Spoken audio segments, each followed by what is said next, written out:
Assalamualaikum warahmatullahi wabarakatuh. Hello everyone. Perkenalkan, saya Muhammad Yusuf Azikri, asal program studi Pendidikan Agama Islam angkatan 2022 dengan NIM 2210202024 kelas PAI A. Pada kesempatan ini, saya akan memaparkan materi tentang tujuan dan faedah mempelajari filsafat. Dan yang pertama kali yang akan saya bahas yaitu mengenai pengertian filsafat. Filsafat berasal dari bahasa Yunani, yaitu philo yang berarti cinta dan sophi yang berarti kebijaksanaan. Oleh karena itu, maka filsafat dapat disimpulkan sebagai mencintai kebijaksanaan. Filsafat merupakan ilmu yang tidak ada habisnya karena tidak hanya mempelajari suatu bidang tertentu dari realitas tertentu. Filsafat selalu mempertanyakan setiap kebenaran yang ada. Selain itu, filsafat juga selalu mempertanyakan hakikat, prinsip, dan aspek dari setiap realitas yang ada. Bahkan segala sesuatu yang dapat dipertanyakan tidak terkecuali termasuk filsafat itu sendiri. Dapat dikatakan bahwa filsafat merupakan kebijaksanaan karena metode dasar mempelajari filsafat yaitu dengan bertanya. Banyak sekali filsuf yang mempelajari segalanya dengan mengajukan pertanyaan. Misalnya, pertanyaan seperti, bagaimana alam semesta ini dapat tercipta? Filsafat bersifat abstrak, tetapi bukan berarti filsafat sama sekali tidak berkaitan pada kehidupan sehari-hari yang konkret. Kontrol yang tidak memberikan panduan secara praktis tentang bagaimana cara membuat bangunan yang artistik dan elok, filosofinya dapat membantu seseorang, yaitu dengan cara memberikan pemahaman tentang seni dan keindahan dalam arsitektur. Sehingga nilai keindahan yang diperoleh melalui pemahaman ini dapat menjadi acuan utama terhadap kinerja pembangunan. Filsafat konseptual pada dasarnya adalah ilmu tentang sifat realitas dan keberadaan, tentang apa yang dapat diketahui, dan tentang perilaku benar dan salah. Dengan kata lain, konsepsi filsafat merupakan wilayah pemikiran manusia yang paling penting untuk mencapai tujuan hidup yang hakiki. Secara umum, pemahaman filsafat ini dapat dipahami sebagai ilmu kritis kehidupan dan manusia. Filsafat dapat dipergunakan untuk mengungkapkan sesuatu, mencari jalan keluar dari suatu masalah, dan juga untuk berdebat. Secara etimologis, konsep filsafat adalah suatu ilmu yang mempelajari secara bersungguh-sungguh mengenai kehidupan dan pemikiran manusia. Sedangkan menurut Kamus Besar Bahasa Indonesia atau KBBI, konsep filsafat adalah pengertian dan kajian rasional tentang hakikat segala sesuatu yang ada, sebab-sebabnya, asal-usulnya, dan hukum-hukumnya. Filsafat dapat juga dipahami sebagai teori yang mendasari sifat pikiran atau aktivitas, dan sebagai ilmu dengan logika, estetika, metafisika, dan epistemologi pada intinya. Adapun juga konsep filsafat menurut Aristoteles, yaitu suatu ilmu yang isinya berkaitan dengan suatu kebenaran, meliputi unsur-unsur ekonomi, metafisika, estetika, retorika, politik, dan logika. Sedangkan menurut Immanuel Kant, konsep filsafat yaitu ilmu yang menjadi dasar utama dan inti dari seluruh pengetahuan, dan terdiri atas 4 pertanyaan, yaitu yang pertama, hal apa yang dapat diketahui atau metafisika. Kemudian yang kedua, hal apa yang harus dilakukan atau etika. Yang ketiga, tingkatan harapan atau agama. Dan yang keempat, yaitu yang terakhir, hal apa yang menjadi hakikat manusia atau antropologi. Oleh karena itu, filsafat dapat memunculkan refleksi terhadap bermacam-macam hal dengan pendekatan yang lebih mendalam dan bermakna. Filsafat adalah ilmu yang paling tua, karena filsafat merupakan dasar dari semua dasar pemikiran yang menuntut pemecahan pertanyaan dan problematika kehidupan dalam pemikiran manusia, sehingga memunculkan banyak ilmu yang berbeda-beda. Filsafat ini dapat menyentuh berbagai aspek kehidupan manusia, kehidupan nyata, kejujuran hati, dan refleksi perasaan hati. filsafat merupakan dasar dari pengetahuan. Oleh karena itu, filsafat disebut sebagai ibu dari segala ilmu. Filsafat adalah ilmu tentang semua fenomena kehidupan manusia dan pemikiran kritis, mendeteksi masalah, mencari solusi, menyampaikan argumen dan alasan yang tepat untuk solusi, dan mengakhiri proses tersebut. Filsafat dimulai dengan refleksi untuk mencari kejelasan, koherensi, dan kondisi kognitif yang sesuai untuk memperoleh pemahaman. Dan sekarang, saya akan membahas tentang tujuan mempelajari filsafat. Yang pertama, menurut Harold, tujuan filsafat yaitu suatu usaha memahami alam semesta, makna, dan nilainya. Menurut Harold, jika tujuan ilmu pengetahuan adalah kontrol, dan tujuan seni adalah untuk menciptakan, menyempurnakan bentuk-bentuk komunikasi dan ekspresi yang indah, maka tujuan filsafat adalah pemahaman dan kebijaksanaan. Selanjutnya, pernyataan kedua, yaitu menurut Dr. Umar Amin Hussein, mengatakan bahwa sains memberi kita pengetahuan dan filsafat memberi kita kebijaksanaan. Tujuan filsafat adalah untuk memuaskan hasrat manusia akan pengetahuan, yaitu tatanan kebenaran. Selanjutnya, pernyataan ketiga, yaitu menurut Nasib Ali Syahbana, berpendapat bahwa tujuan filsafat dapat mendatangkan ketenangan jiwa dan keberanian, bahkan juga kematian. Kemudian, pernyataan keempat, menurut Radha Krishnan, tujuan filsafat tidak hanya untuk mencerminkan semangat waktu di mana kita hidup, tetapi untuk membimbingnya ke depan. Kemudian yang kelima, yaitu mengajarkan kesadaran, kehendak, dan kapasitas manusia sesuai dengan statusnya sebagai masyarakat dan ciptaan Tuhan untuk diterapkan dalam kehidupan. Kemudian yang keenam, yaitu agar masyarakat tetap terinformasi. Dalam hal ini, filosof dipandang sebagai ahli dalam bidang ilmu yang selalu mencari kebenaran tentang apapun yang Kemudian yang ketujuh, yaitu mendorong berpikir kritis dengan mempertimbangkan sifat atau dasar masalah untuk mengembangkan pertanyaan dari jawaban yang Kemudian yang kedelapan, yaitu meningkatkan rasionalitas dan kejujuran manusia agar mampu mencerminkan hasil proses berpikir dengan ruang lingkup dan batasannya. Kemudian yang kesembilan, yaitu pencarian mengenai kebenaran sesuatu, baik secara logika, etika, maupun metafisik. Maka dari itu, dengan berfilsafat, seseorang akan menjadi lebih manusiawi, karena terus berefleksi akan menganalisis sifat material dan sifat spiritual manusia dalam kehidupan di dunia untuk bertindak bijaksana.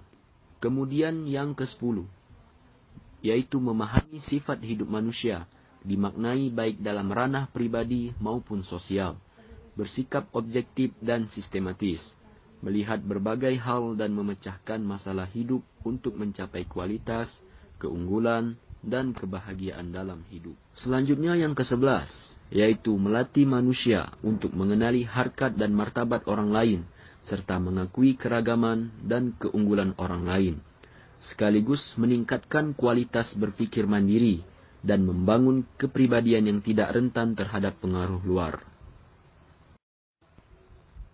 Kemudian yang ke-12, yaitu melatih seseorang untuk berpikir secara universal, multidimensi, holistik, dan mendalam.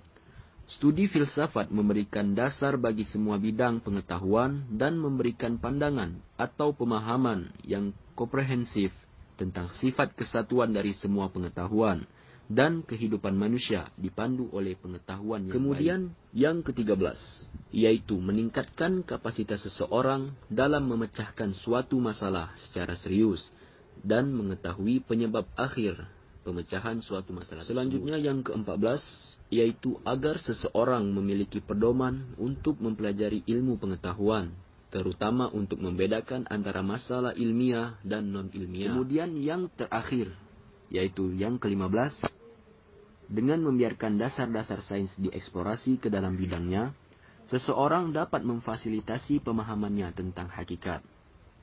Demikianlah 15 tujuan mempelajari filsafat. Selanjutnya, saya akan membahas tentang faedah dari mempelajari filsafat. Faedah mempelajari filsafat yang pertama, yaitu filsafat telah mengajarkan kita untuk lebih mengenal diri kita secara utuh. Sehingga dengan pemahaman ini, kita dapat mendekati hakikat manusia dan bagaimana seharusnya perilaku manusia. Filsafat mengajarkan kita untuk berpikir kritis, untuk membahas sesuatu sampai ke akarnya. Filsafat berusaha menemukan kebenaran tentang sesuatu dengan menggunakan pemikiran kritis. Kemampuan berpikir kritis sangat diperlukan bagi orang awam, terutama mereka yang memegang posisi penting dalam pembangunan dunia, kepemimpinan sosial, menjadi pemimpin dalam pemerintahan. Kemampuan berpikir kritis dan mendalam merupakan salah satu cirinya yang tidak dapat dimiliki tanpa latihan. Belajar berfilsafat adalah latihan untuk memperoleh keterampilan yang berpikir yang serius. Kemampuan ini akan memberikan arahan yang berharga dalam upaya pemecahan masalah yang serius, menemukan akar penyebab, dan menemukan penyebab akhir dari suatu kejadian. Kemudian yang kedua, filsafat mengajarkan tentang hakikat alam semesta. Pada dasarnya, pemikiran filosofis mencoba menyusun sistem pengetahuan yang logis untuk memahami sesuatu, termasuk manusia itu sendiri. Tidak semua orang perlu memahami isi filsafat, tetapi setiap orang yang ingin berpartisipasi dalam pembangunan dunia harus mempelajari filsafat. Hal ini karena dunia dibentuk oleh dua kekuatan, yaitu agama dan filsafat. Siapapun yang ingin memahami dunia harus memahami dunia, atau filosofi yang menjadi ciri dunia.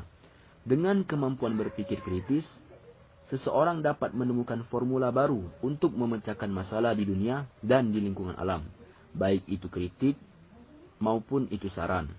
Jika argumennya keras, maka kritik dan saran bisa menjadi sistem pemikiran. Kemudian yang ketiga, filsafat mengajarkan tentang hakikat Tuhan.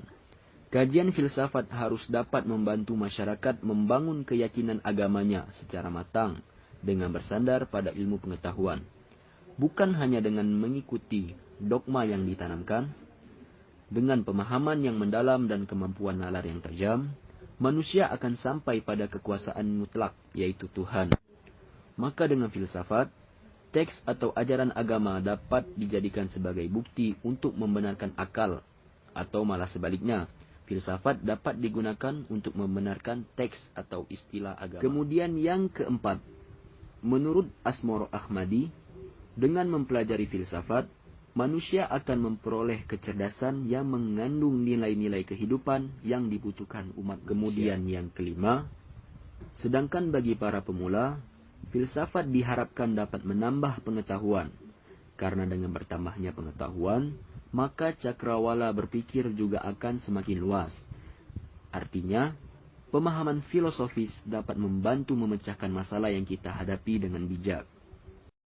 Selanjutnya yang keenam, yaitu mengenali dan mempertimbangkan pendapat dan sudut pandang yang berbeda. Dengan mempelajari karya-karya pemikir besar, para filosof dalam sejarah dan tradisi filsafat, kita akan melihat pengaruh filsafat terhadap perkembangan ilmu pengetahuan, agama, pemerintahan, pendidikan, dan seni. Kemudian yang ketujuh, filsafat membantu kita memahami diri kita sendiri dan dunia kita, karena filsafat mengajarkan kita untuk bergulat dengan pertanyaan-pertanyaan. Kemudian yang kedelapan, filsafat membuat kita lebih kritis. Filsafat mengajarkan kepada kita bahwa apa yang mungkin kita anggap remeh ternyata salah atau menyesatkan atau hanya sebagian dari kebenaran. Kemudian yang kesembilan, filsafat mengembangkan kemampuan kita untuk bernalar dengan jelas, untuk membedakan antara argumen yang baik dan yang buruk, untuk mengungkapkan pendapat dengan jelas, baik itu lisan maupun tulisan, dan untuk melihat sesuatu melalui lensa yang lebih luas. Dan yang terakhir, yaitu yang ke-10, filsafat membantu kita memahami bahwa segala sesuatu tidak selalu seperti yang terlihat, mendorong kita untuk membantah pendapat yang sudah mendaga daging dalam diri, Tetapi filsafat juga memberi kesempatan dan kemampuan untuk mengindahkan pendapat sendiri dan orang lain secara kritis. Kemampuan untuk berpikir jernih, bernalar secara logis, mengajukan dan mengevaluasi argumen, menyangkal asumsi yang diterima begitu saja, dan mencari-cari prinsip-prinsip pemersatu pemikiran dan tindakan adalah semua poin karakteristik hasil pelatihan dalam filsafat. Itulah 10 faedah mempelajari filsafat. Dari penjelasan saya tersebut, maka dapat disimpulkan bahwa filsafat adalah sebuah pengetahuan logis yang tidak bisa dibuktikan secara empiris. Filsafat itu ukuran kebenarannya cukup logis dan tidak memerlukan fakta. Adapun juga 3 aspek yang diperlukan dalam filsafat, yaitu yang pertama aspek agama, kemudian yang kedua aspek pengetahuan, dan yang terakhir yaitu aspek logis. Kemudian tujuan mempelajari filsafat yaitu melatih seseorang untuk mengenali harkat dan martabat orang lain, serta mengakui keragaman dan keunggulan orang lain, sekaligus meningkatkan kualitas berpikir mandiri dan membangun kepribadian yang tidak rentan terhadap pengaruh luar. Melatih seseorang untuk berpikir secara universal, multidimensi, holistik, dan mendalam. Studi filsafat memberikan dasar bagi semua bidang pengetahuan dan memberikan pandangan atau pemahaman yang komprehensif tentang sifat kesatuan dari semua pengetahuan dan kehidupan manusia dipandu oleh pengetahuan yang baik. Dan juga dapat meningkatkan kapasitas seseorang dalam memecahkan suatu masalah secara serius dan mengetahui penyebab akhir pemecahan suatu masalah. Kemudian faedah yang dapat kita ambil dari mempelajari filsafat, yaitu filsafat mengembangkan kemampuan kita untuk bernalar dengan jelas, untuk membedakan antara argumen yang baik dan yang buruk, untuk mengungkapkan pendapat dengan jelas, baik secara lisan maupun tulisan, untuk melihat sesuatu melalui lensa yang lebih luas, yang berarti membantu kita memahami bahwa segala sesuatu tidak selalu seperti yang terlihat. Mendorong kita untuk membantah pendapat yang sudah mendarah daging dalam diri. Tetapi filsafat juga memberi kesempatan dan kemampuan untuk mengindahkan pendapat sendiri dan orang lain secara kritis. Kemampuan untuk berpikir jernih, bernalar secara logis, mengajukan dan mengevaluasi argumen, menyangkal asumsi yang diterima begitu saja, dan mencari prinsip-prinsip pemersatu pemikiran dan tindakan adalah semua poin karakteristik hasil pelatihan dalam filsafat. Demikianlah pemaparan materi dari saya tentang tujuan dan faedah mempelajari filsafat. Kurang lebihnya saya memohon maaf. Kepada Allah saya memohon ampun. Wallahul muwafiq ila aqwamit thoriq. Wassalamualaikum warahmatullahi wabarakatuh.